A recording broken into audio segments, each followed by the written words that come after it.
term Kirwan that it's a moving target.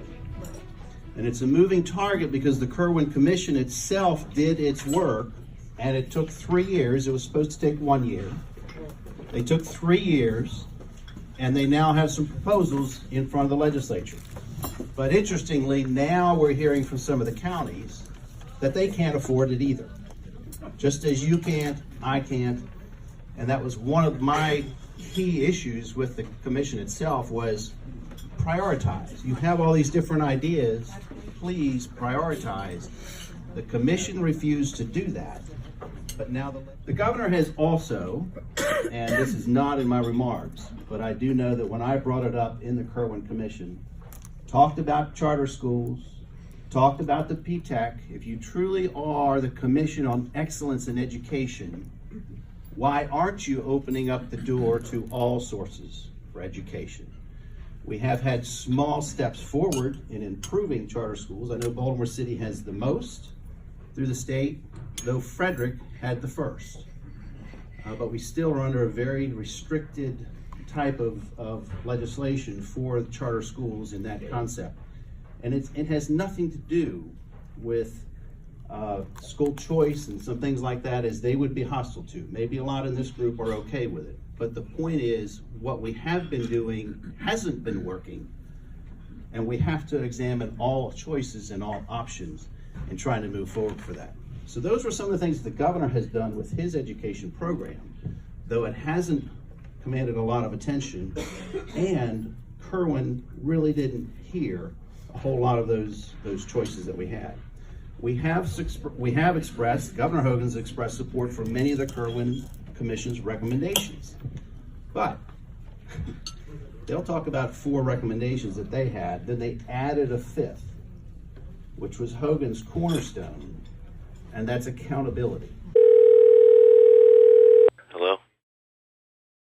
The state already gives away 37%, or check that, 37% of the state's budget is given to education in this budget that we have.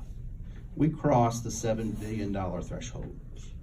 Back when Thornton was passed, the state contributed $1.9 billion in K-12 education.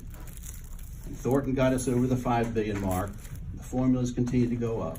And in this budget, $7 billion is going to K-12 education, just from the state. The locals, 23 of 24 jurisdictions, contribute in the range of 50% of their county budgets to education. Anyone want to guess who the 24th is that doesn't? Baltimore City. Baltimore City. Everyone else does 50% of their budgets to education. Baltimore City does 13%. And they're hammering away, asking for more money for education. And on top of that, people, like it or not, don't feel safe going to Baltimore City.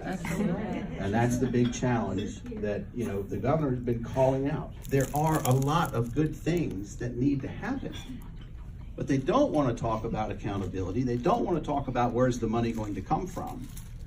And one of the things I was pushing for them to do is, look, you can't tell me that everything you're putting money into now works. Why can't you reallocate some of the money you're already putting into it? Preschool education, preparation for career readiness or English and second language, all these other aspects, or is this all just a pretense to provide pay raises for the teachers union? And they went back and forth. They really got incensed when someone really kind of laid that question out. Dr. Thornton, at the very end, said, yes, we want to pay them more.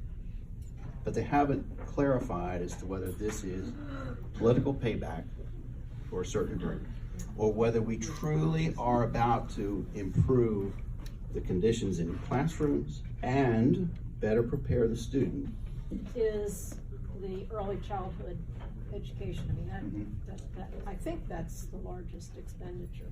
The largest expenditure she's asking is the early childhood education, the largest part of it. It is in the early parts. It's not overall. Overall, it is the salary increases because they're creating different career paths that a person can choose like a principal track. They want to make sure people are certified.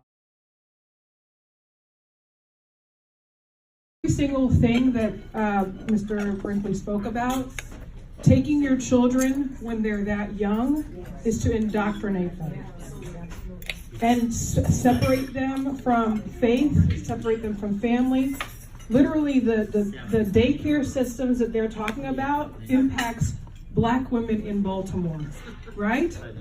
So I thank you for your efforts, but if you don't hit the nail right on the head, then we're going to continue to miss it. Also, Very good. the Heritage Foundation has put out a book called The Not So Great Society.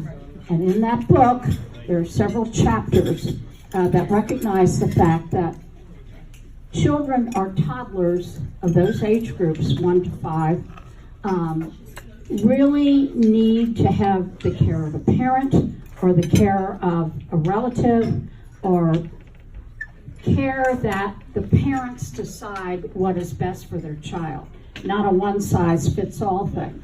And the more money we pay in, we're being taxed to do it, parents will have less choice because more money is coming out of their pockets for the public schools.